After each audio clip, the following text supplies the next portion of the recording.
Grief has a weight. It doesn't fall on you all at once. It seeps, filling your lungs until you forget how to breathe. She lay before me under morgue lights, pale skin stretched thin, lips drained of everything human. My wife. A police officer. A casualty of duty, they said. I whispered goodbye, my voice small against the sterile hum. Then the coroner's voice stopped me. "Sir, wait." I turned. His gloved hands hovered over the wound, tweezers in hand. "The bullet lodged here," he said. "But there's something else." He probed carefully, metal scraping against bone. My stomach turned. Then he pulled something out, small and glinting under the light. Not metal, not bone. A thin, gold locket. Crushed, bent. Inside, a tiny photograph. Folded, familiar. Not of me, of him, her partner on the force. And in that moment, grief split open, and something colder rushed in. The world expected me to mourn. I did, outwardly. I bowed my head at the funeral, accepted condolences, and played the role of the grieving husband. Inside, I replayed the locket, the photo, his face. I remembered the way she laughed too easily when he was near, the late nights explained as paperwork, the faint cologne that didn't belong to me. I told myself she was faithful. I believed it because I needed to. But the locket was no accident. It was pressed into her flesh, buried behind the bullet that ended her life. Hidden devotion. Carried into death. Was he the reason she fell? Was his betrayal tangled in her final moments? Every condolence I received was a blade twisting deeper. They didn't know what I knew. They didn't see the truth rotting beneath her badge.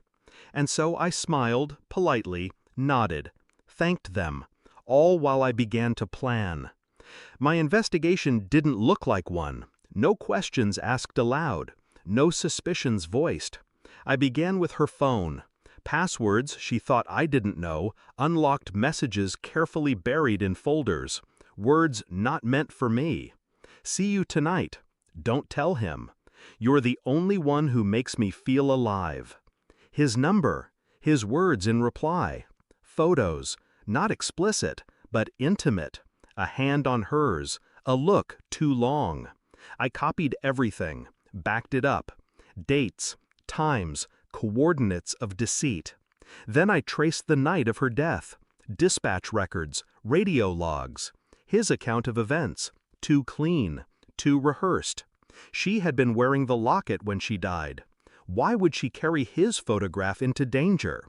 Unless he was more than just a partner. Unless he was her reason to fight, or her reason to fall. I searched further. Witness reports, anonymous whispers. Officers who looked away when I entered the room. They knew, or at least suspected. And still, no one told me. So I told myself I would not confront him in rage. Rage leaves you blind. No, I would let him reveal himself. I would let the truth collapse him from within. The evidence was ready. The locket, the messages, the patterns of nights spent away. I invited him to my house. Calm, measured. He arrived in uniform, face lined with rehearsed sympathy. "I know how hard this is," he said softly. I slid the locket across the table, watched his eyes falter. He didn't speak. He didn't need to.